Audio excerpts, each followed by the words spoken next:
Good afternoon, everyone. My name is Lauren Gilchrist. I am the Managing Director of Research for Longfellow Real Estate Partners. Longfellow is the largest privately held life sciences developer in the US. And we just recently announced our first project in Philadelphia at the Pennovation campus. So we're very excited. I'm employee number one. Yeah.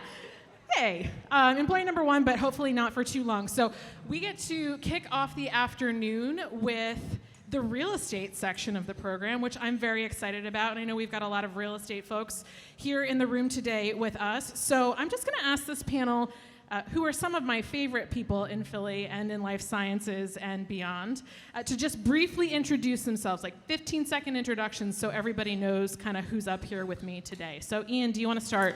Sure. Ian Anderson, Senior Director of Research at CBRE. I've been heading our life sciences research push globally for about the last 5 or 6 years, so I think I'm not the only leasing professional or management professional here. I am a research guy, so I'll try and drop some stats here and there when I can.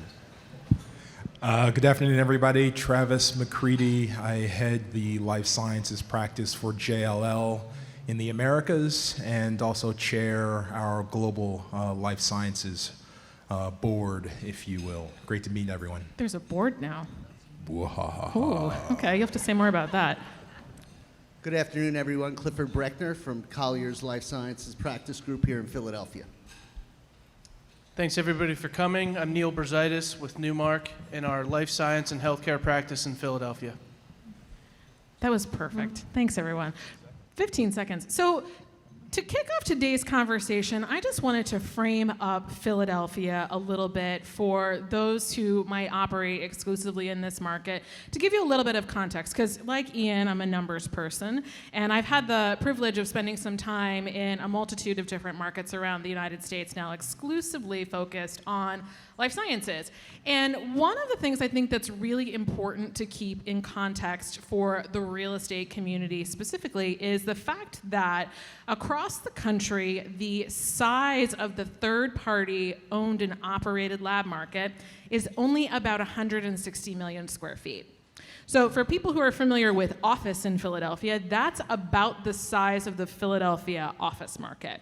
So we're talking about a very niche asset class, a very technical and expensive asset class that is extraordinarily small. So to put Philly into the context of that 160 million square feet, I put our lab market at about 4.8 million square feet. Some people might want to debate that, but I would say about 5 million feet, plus or minus. We definitely have a lot of construction in the pipeline, over 1 million square feet in the city alone. And that number stands in contrast to the Boston market, which is about 30 million feet. So let's think about that. You know, there's stuff delivering every day, Travis. I can only move so fast on the numbers. Okay, at least 30 million square feet. Maybe it's probably 32, 33 as we speak. And then the San Francisco market, which is about 20 million feet. And by the way, for context, they have about 50 million square feet just in the construction pipeline, with 10 million square feet that's currently putting shovels in the ground and going vertical today. So when we think about our ecosystem, we heard from the scientists this morning a lot about the amazing work and the transformational science that's coming out of Philadelphia companies and institutions. But from a real estate perspective, we're in a very nascent market. So we've got a lot of folks here today that will give you some perspectives nationally, capital markets, leasing, and kind of what we need to create the next phase of the real estate ecosystem. So I'm going to turn to Travis first and foremost because he spends time all over the country. There's this new life sciences board thing that I'd never heard of, to just give us a little bit of context around truly how does Philly stack up from the perspective that you sit in when you're visiting all different parts of the country and talking to all different aspects of the real estate ecosystem. I feel like if I don't say Philly is the best market, you're setting me up. And so, all right. I've got this table over here that's going to you guys have my back, right? Anything I say that is not viewed or interpreted as being positive, you guys are going to have my back? All right, thank you. So how does Philly compare around North America? And I'll stick with the themes that have been presented so far in terms of infrastructure, talent and funding, right? And then at the end, I'll throw in a wild card, innovation ecosystems, and I'll be super, super quick. So in terms of talent, or punchline, spoiler alert, Philly is a top 5 market. The only other markets that are performing or more verdant than Philly right now are probably Boston, San Diego, San Francisco, and the bubble market is North Carolina, sort of the Raleigh-Durham area. Those are the top 5 markets, pretty much by any measure. Philly is, I think, no secret, is certainly not as vibrant a market for risk capital. And by risk capital, I not only mean venture capital, which we commonly usually talk about in terms of funding for R&D, but I would also throw in there philanthropy. One of the things that we don't focus on enough when we talk about risk capital is philanthropy, because 25% of all funding of life sciences is actually philanthropic capital. Wistar knows this, but think about other institutions like the Broad Institute, Scripps, and things of that nature. They pull in a ton of philanthropic capital that usually finds its way into translating into early stage companies. We need to work on risk capital here in the Philadelphia market. There are tons of strategies to do it, but that's certainly the area where we are the least strong amongst the top markets. We also don't have as much commercial leasable lab space. We're building more, and there's some conversation that I'm sure we're going to get into about absorption and absorption rates. Right, guys? And there's some concern about whether or not Philadelphia is a python swallowing a pig, so to speak, whether we have so much coming online and what the demand curve looks like. But compared to, in terms of scale, when you take a look at Philadelphia compared to Boston, San Diego, San Francisco, and Raleigh-Durham's a little bit of an outlier because so much of that space that you see is actually not R&D space, but manufacturing space. But when you take a look at Philly, we're just operating at a different scale. In terms of rental rates, we find ourselves right in between Raleigh-Durham and the top markets. We need more real estate, and we need to understand the demand curve better for real estate here in Philadelphia. And then lastly, in terms of talent, a comment was made about sort of projecting to the outside world a little bit more about the type of workforce development infrastructure that you have here in Philadelphia, and I take that comment to heart. We all know that Raleigh-Durham has, and North Carolina probably has, arguably the most diverse manufacturing workforce development infrastructure to go, workforce infrastructure. But I think we could do a better job of explaining to people the type of workforce infrastructure that Philadelphia has. Certainly the other markets are doing a good job of that, and I think we could do a better job here. So I'll stop there and let you guys react. Yeah. I mean, I think that's a good spot to stop, and maybe I'll kick it over to Neil here for a moment, which is to say, Travis is talking about the demand curve and understanding what that looks like in Philly, and you have the opportunity to see a lot of the tenants that are in the market, looking at, for example, University Place 3.0, but also at other projects that you represent in Philly. So I was curious if you could tell us a little bit about how the tenants think about or talk about the space in Philly and how that contrasts to other parts of the country they might be in. Absolutely. And before I get into that, I want to echo what Travis was saying about communicating to the country about and to the world about what's so special about Philadelphia. We actually hosted a dinner last week with about 25 life science brokers, many of which are in the room. And by the end of the dinner, these were brokers from all different firms, all competing with each other. And we all agreed that we all need to do a better job of dictating to the rest of the country and to the end of the world what Philly has to offer, because we read the stats that the Center Cities District puts out every year, and those are great. But when we get calls from out of the country and across the West Coast, we need to work on those succinct answers of what is really special and relaying the message of what everybody talked about today on the previous panels.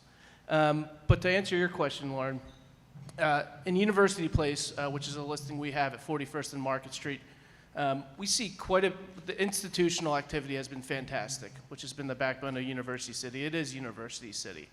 What we're finding is that the companies from within Philadelphia and University City, they see through the Philadelphia lens, which is great. So they all gravitate towards University City. The groups from out of town, especially the larger GMP users, they have more of an objective view on the market. What's the transportation? What's the loading? All of the new buildings that are being developed by Ensemble, Gattuso, Brandywine, University Place, they're all fantastic buildings. At least 15-foot ceilings, they've got the loading, they've got the power.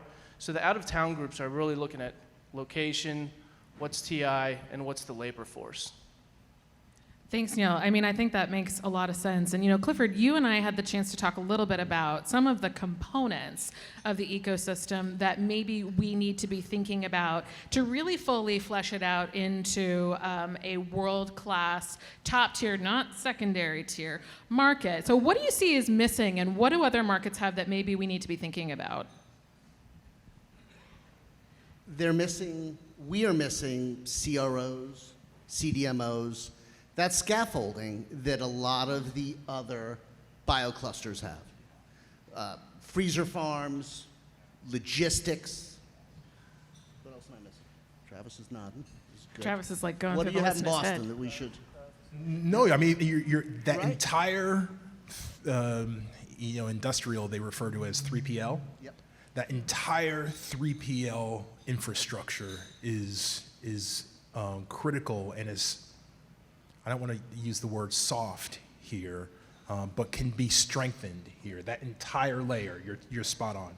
Right. And every conversation we have with a CDMO, either in North America or Europe or Asia in the APAC, is talent. That is the first thing they talk about, is talent. Where's the talent? Is it in Philadelphia? And how do we tap it? Yeah, I think talent is, such a critical part of, what we need to continue to develop to ensure the ongoing flourishing of what we've already established with the amazing science. I mean, we talked a lot this morning about capital. We talked a lot about venture capital. And we talked even, I think, a little bit about some of that early stage research funding in the form of NIH dollars, all of which are, poised to reach record-breaking levels or, very close to it. But one of the things we haven't talked about that I know Ian spends a lot of time working with clients on is capital formation for real estate investment. So I was curious, Ian, if you could share a little bit of your experience or perspective, from working around the country in the capital markets. How are people viewing Philly right now, and what do they sort of see as the opportunity or the risk premium? So I would say, echo a couple of the comments already said, is that just to preface with a little bit of positivity here first, there's probably isn't any other market in the United States that has more momentum than Philadelphia, and its future is absolutely bright. But one thing I think that hasn't really been mentioned a whole lot yet is the significant pullback in industry funding we've seen over the past 18 months. We're going through a cycle of significant interest rate hikes, and that has given the industry probably its biggest challenge in at least 12 years. In its future expansion. So we're still extremely positive on the expansion, on life sciences for the future, but it's going to be more challenging probably over the next 6 to 18 months than it has been in several years. Having said all that, that's the biggest inquiry from our clients that they want to talk about is how is the capital markets environment, any type of economic challenges going to affect space demand. And so a couple things we're telling them is, one is if you look historically, what we're going through right now is moderate compared to, for example, what we've seen in 2001, 2007. We don't expect it to mimic those type of downturns as well. And if you do look at some of these capital markets pullbacks historically, the effect on industry employment is minimal. It's really remarkable to see the resiliency in this industry when you have such significant pullbacks in venture capital, the IPO window is shut, even recessions. So that's all very positive. Having said all that, Philadelphia, it's kind of interesting. It's still developing, but it's kind of getting categorized in these secondary markets. We're seeing our clients want to focus a little bit more on San Francisco, Boston, San Diego. They see Philadelphia, Washington, maybe some others as still these emerging markets. So there is more scrutiny being placed on dollars going to a place like Philadelphia right now. And it's also interesting, you see, if you look at venture capital funding data thus far, and it wavers a lot, but the data shows is that there's been more of a pullback in venture capital funding to Philadelphia and some other secondary markets than Boston and San Francisco too. So it seems like we're getting wrapped up. I honestly think it is, we're being judged too harshly right now. I think we haven't been through this kind of pullback right now. So it's going to be interesting how we pull back. But long story short, it's going to be a bit challenging. Philadelphia is getting wrapped up as a secondary market versus some of those primary markets. Well, this is the shortest panel of all time, and I know we need to move to Q&A in a moment, so if you have questions, start thinking of them. But while we're waiting for people to think up smart questions, Travis, I was just curious, given what Ian just said and knowing, how you spend some of your time, what is the feedback that you hear around the country about Philadelphia that maybe Philadelphians who are invested in this market don't know or aren't willing or ready to hear? Because I'd be very curious just to get that honest and candid perspective, good, bad, and indifferent. Two things. One is good news, bad news with how the real estate market is actually developing here in Philly. On the one hand, this market looks a lot different than, with the exception of Boston, this market looks a lot different than pretty much every other market in the United States in that it has a diversity of product type. You have urban, you have inner ring, and you have suburban product, all coming on live pretty much at the same time.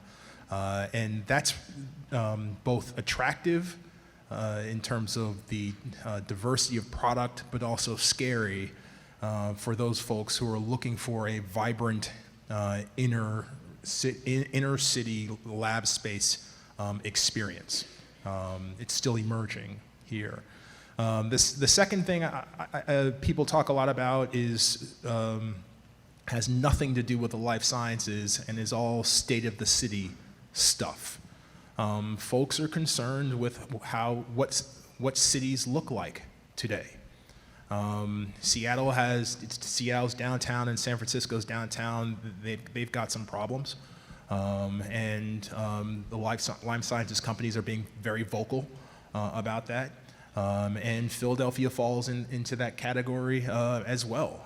People care about what cities look like. They care about the K-12 education system. They cared about city services. They care about transportation. In Boston, where I'm headquartered, the life sciences community is being very vocal about our transit system, the MBTA, which is, I'm on the board of the MBTA, so we could talk about that for a long time. But don't forget about the macroeconomics about your city and the politics of your city, because just like every other company, company CEOs care about that stuff, and it's on their mind about Philadelphia. I think it's on everybody's mind who's in the room. So do we have any hands for questions for this awesome panel? Don't be shy, I see one back there.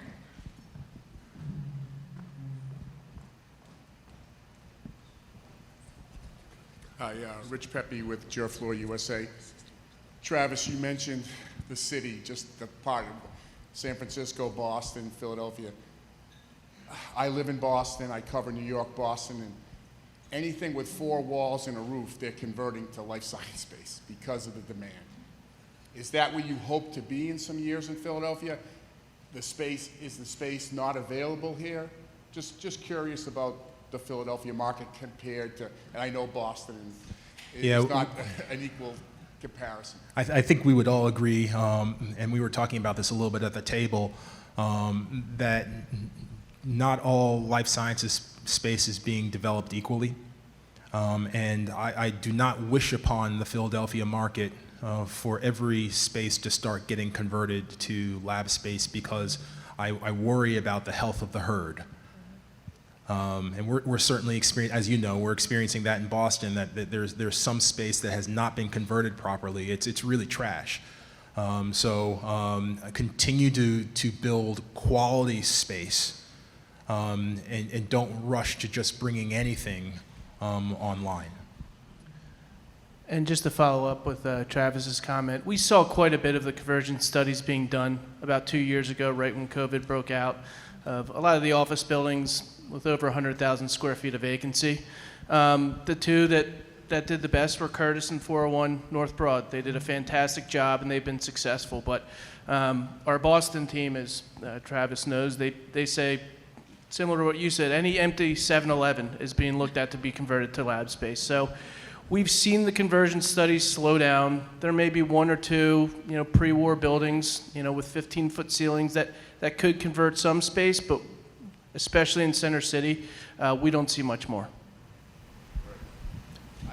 I've seen some disasters with mechanicals and old buildings Oh, yeah. and improper flooring and wall systems and the whole thing, because realtors are trying to save money and they don't understand the market or what their client does in that space. So There's a lot of capital in the space that's brand new to the space, and that scares the bejesus out of me, frankly. As a user, we've heard of scientists losing millions of dollars of work. As an operator, I've heard horror stories of people only putting power in for half the building because they increased the load for, the lab space, and then all of a sudden you have a building with half, no power, right? So it can be really challenging, and it's very technical.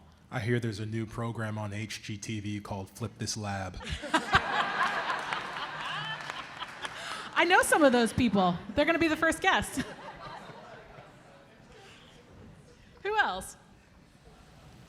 I'll say while we're waiting there really quickly is just in reference to Philadelphia, at least from my view, speaking nationally, even globally, Philadelphia, some city problems. There's probably folks from the West Coast you'll speak to about Philadelphia. They'll say, like, what are you talking about? It's not a player. I think Philadelphia's momentum, its competition is absolutely formidable. If you look at what's happening here versus a larger market like Chicago, what Los Angeles has done, even what New York City has been able to do, I think Philadelphia's momentum is significant. I think people are noticing. I think they're worried about it. So it's absolutely moving in the right direction, and better maybe than we think. Hey folks, Lauren, thank you. Adam Spagnolo, CEO of SGA, the architecture firm. What types of deals are you folks seeing here in Philadelphia? In Boston, we might see basically everything, right? We'll see repositionings, we'll see full building leases before we enter the dirt. New York is much more speculative. Jersey seems to be very repositioning based, some build to suit. Suburban markets, we're seeing what I'd call like marketing efforts. A broker's got a site and they're trying to market a CGMP facility or something like that. What are you seeing for deal types in Philadelphia? I mean, I can start just briefly and say, the space that in our portfolio has converted best to lab has been single-story flex. So not necessarily big box industrial, but single-story flex. We don't have a lot of that where people want to be in Philadelphia, which has pushed us to ground-up construction. We do have some conversions, as Neil mentioned, and a couple of them have been done well. But that's been less of a phenomenon given the type of real estate product that we have in Philly. So that's kind of been pushing us towards the ground-up environment you see today. And as far as lease transactions go in Philadelphia, as I commented before, the incubators are all full.